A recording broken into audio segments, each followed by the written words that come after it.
Honestly, how bad do you really think the Fallout TV show is gonna be? I personally think it's gonna be the biggest slap in the face of gamers and Fallout fans that has ever been done in history. It's gonna be amazing. Bethesda was once one of the most celebrated studios in gaming. Coming off the back of releases like Fallout 4 and Skyrim, they had carved their place in history as the top dogs. True. There are so many channels that exist only because Bethesda games exist. And now look at it. Fallout 76, disaster. Redfall, disaster. Fallout 4, a complete fall from grace. And well, the Fallout TV show is not gonna be a lot better. And don't even get me started on Skyrim. Man, the Fallout TV show, a show that blatantly tells the fans that it's gonna ignore established lore, that it's gonna do its own thing. You know, Cyclopses, the Brother of Steel, are Christians. And yes, there's roughly 20% of people always watching these videos who are Omega Fallout copers, who are gonna say anything Bethesda does is the best thing ever. 1, I hate you. 2, you're objectively stupid. And 3, even if you're right, I still can complain, so deal with that, okay?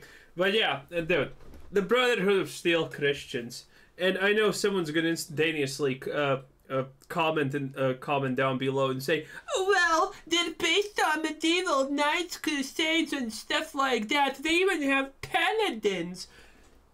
You stupid idiot. You absolute chromosome deficient creature, you, okay? You can base something off of Jesus himself, and that does not necessarily mean it's a religion. But the Brotherhood has paladins, so it instantaneously must be magically Christian out of the blue? Yeah, it makes so much sense it doesn't even anymore. Yeah, that's great. Which sadly just made their fall from grace in recent years even more painful to watch. With one game flopping after another and the once glowing reputation of the Fallout series in ruin, it seems this upcoming live action show is their attempt to reignite hype around the franchise, and it may be their last chance. You see, the first we heard about a Fallout TV series was way back in 2020.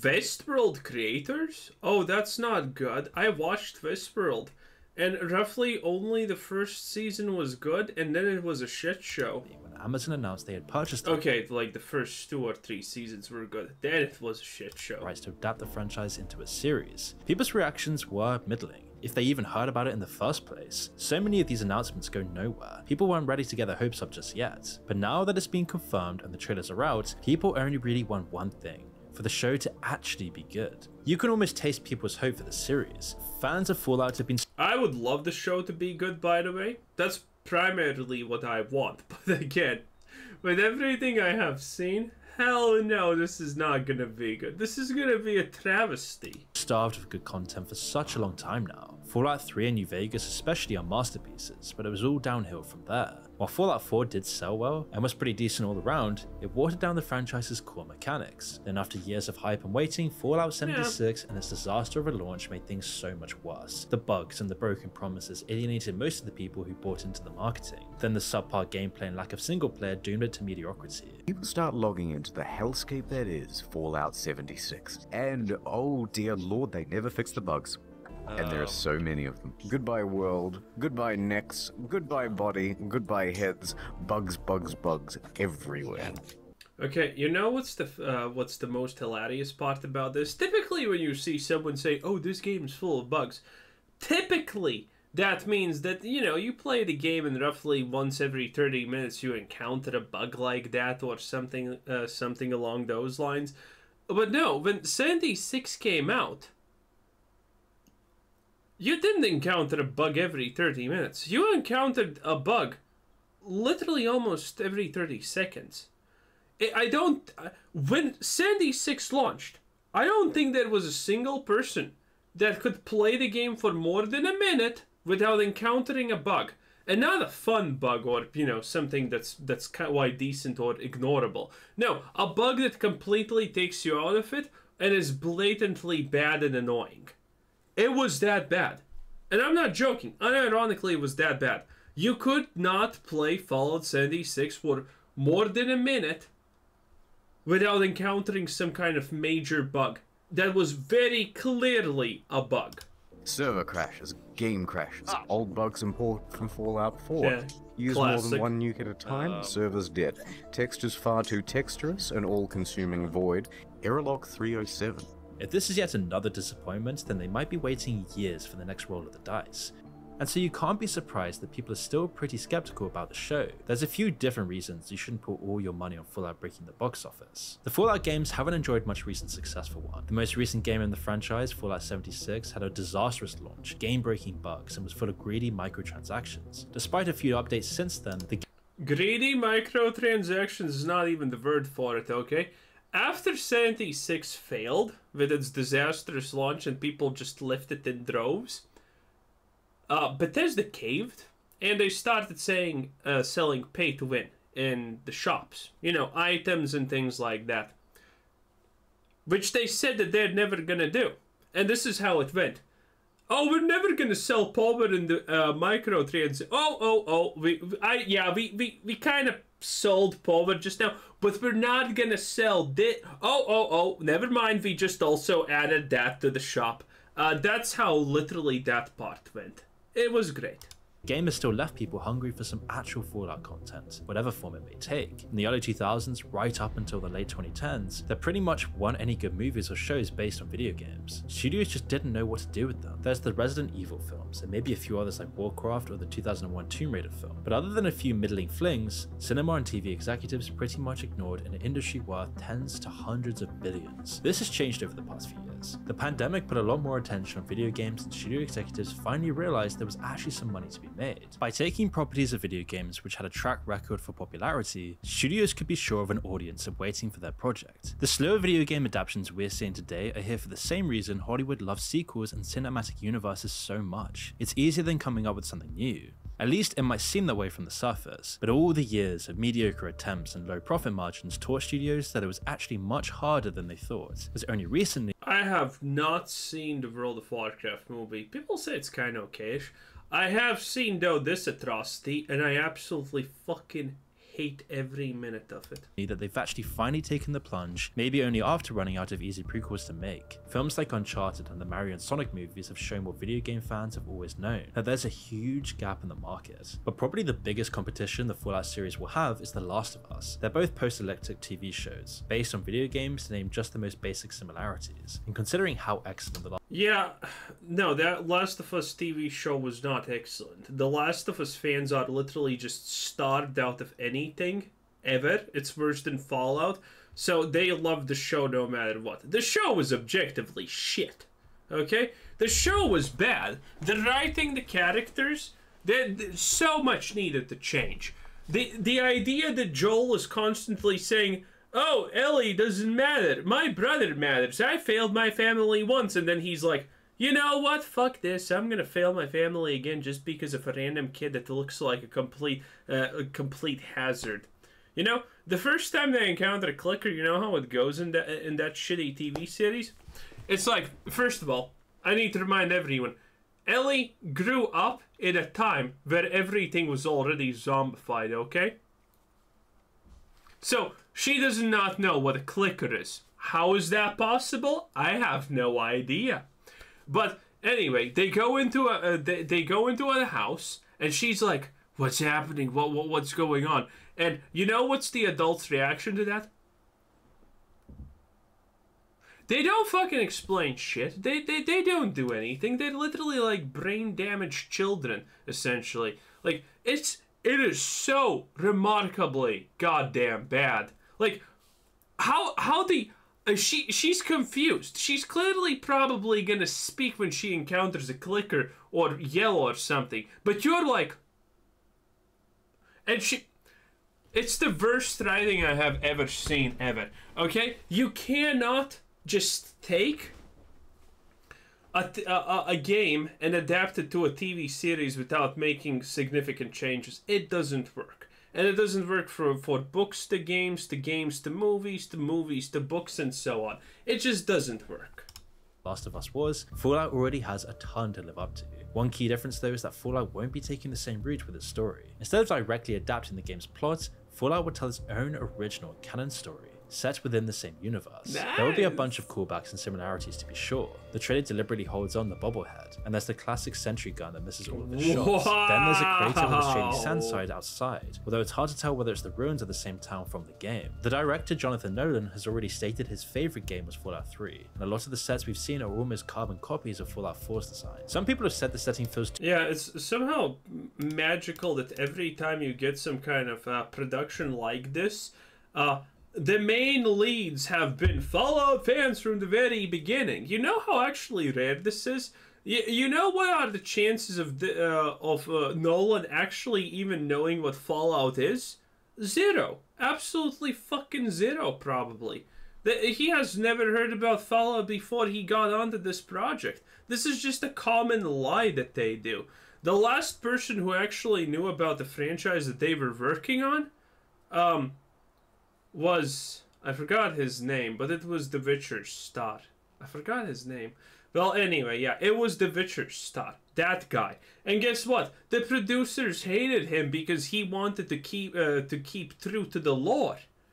Bro, none of these people working on the series know what Fallout even is, probably. Nolan has already stated his favourite game was Fallout 3, and a lot of the sets we've seen are almost carbon copies of Fallout 4's design. Some people have said the setting feels too bright, others say it's too dark. It can't be doubted though that it looks like it just came straight from the same universe.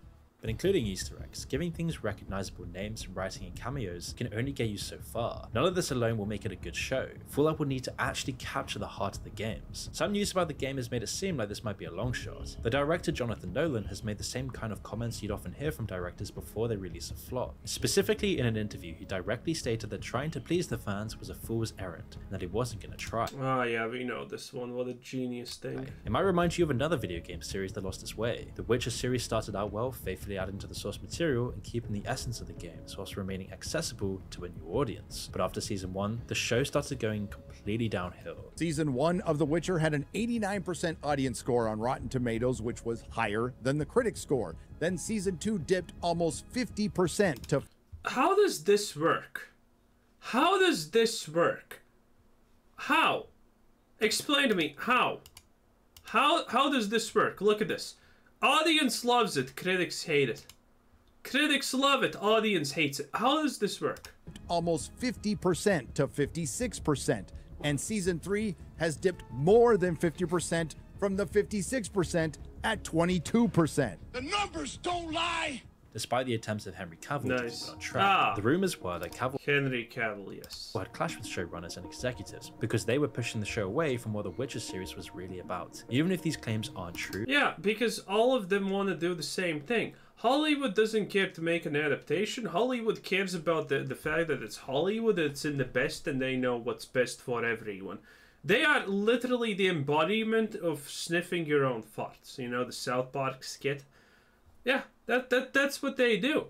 They don't care about The Witcher being a popular thing because it's The Witcher. The Hollywood gets its hands on it and says, yeah, this is garbage because we didn't make it. And then they remake it in their image, which is typically trash.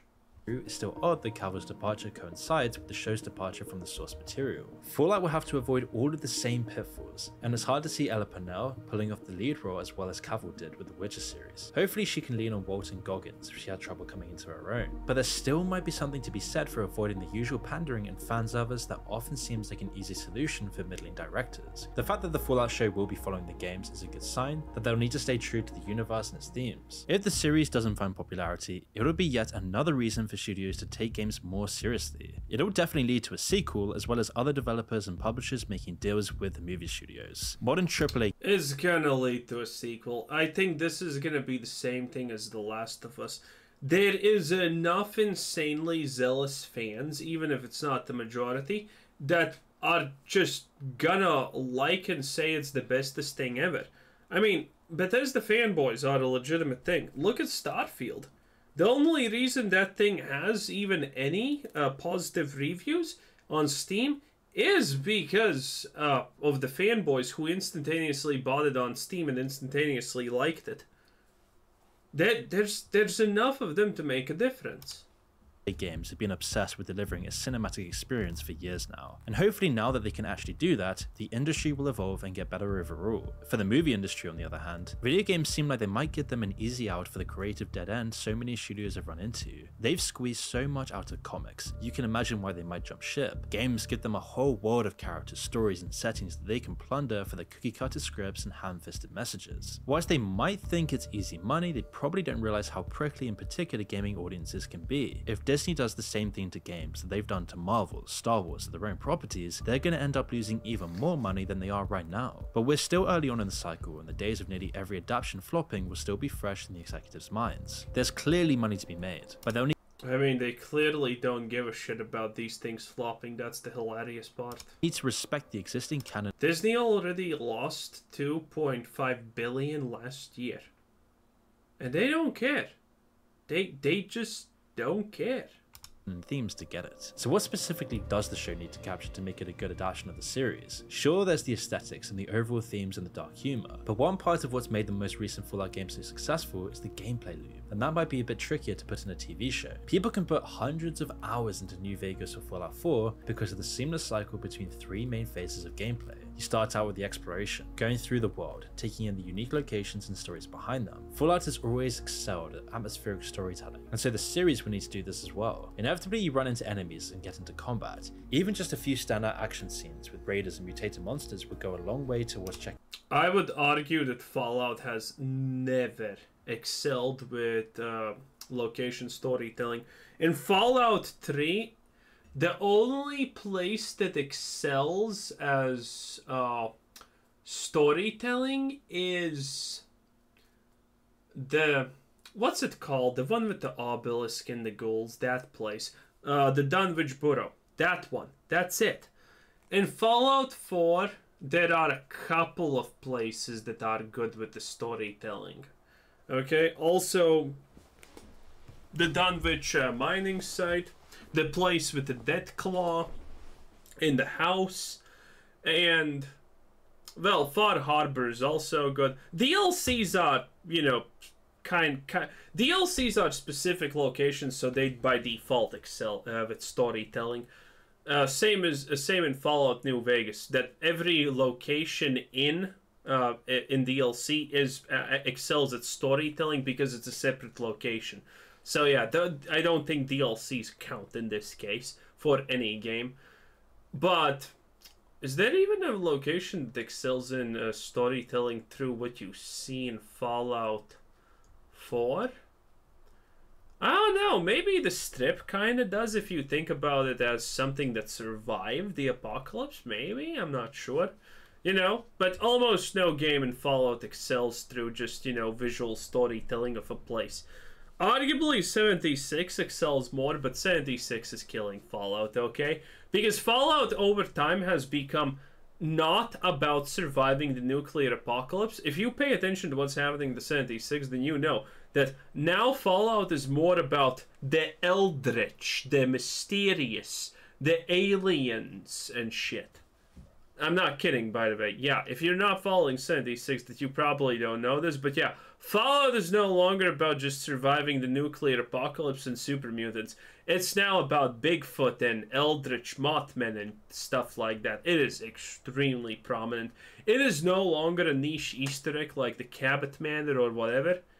It is legitimately like full-on Cthulhu mythos. This box. Then lastly, there's the rewards, which in the games is loot. In the show, this will be tricky to replicate, but you can imagine character development standing in. It might literally be the case that real rewards are the lessons the characters will learn along the way. You can see how Fallout would take the surface level loop of the games and make it work in the medium of film in this way, but it's hard to imagine it going much further than that. This is a struggle that video game adaptations often face with translating the core game mechanics. The Mario movie would have sucked if you just ran in one direction jumping on Goobers' heads. Instead, they have a couple scenes of that, but the rest is just like an actual movie. In other properties though, it's often visible in the main characters. When you're playing The Last of Us, you don't look twice at Joel gunning down 20 people without breaking a sweat. The realism gives way to the gameplay mechanics in this way, but it's par for the course with games as a medium. But you can't have characters who are this powerful all the time in a film or a TV show. We spend the whole of the series building up to the scene where Joel goes on a rampage on the hospital to save Ellie. It's actually cathartic to see the video game logic take over for once, but Fallout probably won't be doing this. Instead, it looks like it'll be following the Mario template instead. By setting itself up as a canon story working outside of the rules of the games, we won't need to constantly be suspending our disbelief over how incompetent the film characters seem in comparison to how they would perform in the games. But obviously that isn't all the show will need to capture the essence of Fallout and make itself a good addition to the canon. So what can the various trailers tell us about the show? At a very basic level, it looks like we're going to get 3 different people's stories that come together over the course of the show. First is the Vault Dweller, played by Ella Purnell. We already know that she'll be naive, a fish out of the water character for the audience to relate to. This granny is the only reasonable character in the whole series, mark my words. A common way for the shows to introduce people to the universe by making the main character just as clueless as they are about what's going on. They become a surrogate for the audience's understanding. Obviously for fans of the games, it might be a little bit redundant, but you can imagine the showrunners. It's not redundant at all, by the way, in my opinion, because every location has its own things happening, and if you just came out of a vault, I mean, yeah, the nuclear apocalypse happened. Congratulations. But do you know what's happening in the area? Of course you don't. And each area is different, so you need that stuff to be explained. And the writers thought it would be necessary for wider appeal. And even existing fans of franchises enjoy seeing their favorite worlds brought to life or reimagined in movies. In the teaser trailer, we see her helping a woman fix a pipe and generally living the idyllic life the Vault-Tec promised. But there's also a scene of the same woman she posed with firing a machine gun with a fork embedded in her eye. This is propaganda as much as I understand, by the way. Where is the idyllic stuff? Yeah, this. Because people have been looking at this and it makes no sense. Like, they don't need wrenches for anything that they're doing in these scenes. It makes no sense what they're doing this. This is either some kind of flashback propaganda or something like that. We see her helping a woman fix a pipe and generally living the idyllic life the Vault-Tec promised. But there's also a scene of the same woman she posed with firing a machine gun with a fork embedded in her eye. You can imagine something goes a bit wrong. It's not a great leap to say Ella Purnell. A bit wrong? Really? Character will be leaving the vault to find some solution for the carnage. She seems like she's leaving against her will to save the people left behind, judging by the tearful goodbye scene we get a sneak peek at. Then there's Walter Goggins, who will be playing a ghoul cowboy kind of character. It's clear the game is taking inspiration from New Vegas with a lot of what we've seen. We know there's at least some attention put on the day the bombs drop. We see Walter Goggins holding a child in his arms as one goes off behind them. Hopefully these scenes will be as effective. Oh my god, everyone knows it's his child. Duh. Who doesn't know that? We have in other videos we see him clearly kissing a woman. Yeah, this is his child. As the it's not just a random child. Scenes from The Last of Us. You can guess that he might still be searching for that kid, hoping that she becomes a ghoul as well, but it's pretty much certain he'll act as a grizzled veteran counterweight to the Vault Dweller's innocence as he walks her through the dangers of the wasteland. Finally, there's the Brotherhood of Steel Soldier, played by Aaron Rutan, who we see both as a kid and an adult in full power armor. We know that he's going to be called Maximus, and that the game takes place around 15 years after New Vegas. In that game, one proto-country called the Legion were battling it out with another country called the NCR for the Hoover Dam and the New Vegas Strip. The Brotherhood of Steel, a kind of technology hoarding military cult, were a small group hiding inside a bunker. Maximus could have been born under the Legion, then adopted by the Brotherhood early in his life after the NCR destroyed his home. Depending on how closely the show follows New Vegas' plotline and the events. But excuse what just happened? So Maximus could have joined the Brotherhood after he was a part of the Legion and the NCR destroyed his home. What? What? In the game, we could see what the canon ending actually looks like. Lots of people were quick to point out how the Brotherhood really I actually have no idea which is supposed to be New Vegas' canon ending. Have been there in full force. They were hermits just over a decade before New Vegas, so this could be a different chapter altogether. But all of these gripes and holes in the lore won't really. Well, wait. Maybe Actually, if I think about it, it's kind of, you can figure out which one is the real ending. matter in the long run if the series is actually good. You can forgive a few little retcons or inaccuracies if the ends justify the means. The Fallout series is so iconic that it would take much more than a botched Amazon show to wipe out the interest in it. However poorly it might perform, Bethesda Hey, I'm pretty sure people making Star Wars series also said the same thing, and now look how it's going. are gambling that it won't make much of an impact on the sales of the next Fallout game. But if the show succeeds, it could give the next game a boost in sales from new people interested in the universe. We've talked about studios and movie executives looking to gaming for the next project, but is it going to start going the other way? Jim Ryan, the CEO of PlayStation, stated that every time a new The Last of Us episode was released, they saw a huge sales spike for the games. And you can be sure that Bethesda are hoping for the same thing with their new show. Their only problem is that their most modern Fallout game has such a bad reputation that it's unlikely to happen. Instead, Obsidian's Fallout New Vegas will probably see the most spikes in sales, despite being released nearly 15 No, there's no way, right? years ago. The setting is far more similar, and you can clearly see the inspiration from that game in the show itself. So whilst Todd Howard and all the other Bethesda executives might be hoping for a big boost to their revenue this quarter, it probably won't come from their recent games. In fact, the hype for the show is directly linked to how poor the recent Fallout games have been. As for the actual themes that underpin the Fallout series, there's a bunch of potential there. You can tell at least the content is going to be somewhat dark. The trailers give us enough scenes of violence and carnage to make that almost certain, but there's plenty of Yeah, that's good. Admittedly, the blood is actually the good part, because that's at least kind of hopeful, right? dark settings around. What makes Fallout different is the light sprinkling of dark and absurd humor on top of all of this. We can already spot some signs of progression to the Vault Dweller's character through what the trailer shows us. In one snippet, we see her flinching away from Tumbleweed. Then in another part, we see her getting taken captive, and scenes presumably from even later on that show us her with some serious wounds. You can imagine she'll start to doubt the indoctrination she received in the Vault, and it might interfere with her overall goal to save her home. This is where two more themes that underline Fallout could be expressed. The first is rebirth, of trying to overcome the sins of the old world that leads to its destruction and make something. Okay, relax, you're completely losing me. I don't believe in that crap, okay? Not every story needs to have some kind of grand, arcing, overlying thing of a rebirth and shit. Completely unnecessary, honestly, in my opinion. In any case, yeah, that was Moon. I think we're done. And this was Quizzer Said 7. Here you go. Moon. See? Moon. Anyway, this is Quizzer Said 7. Thanks for watching. Subscribe if you haven't already, and have a nice day. Bye-bye.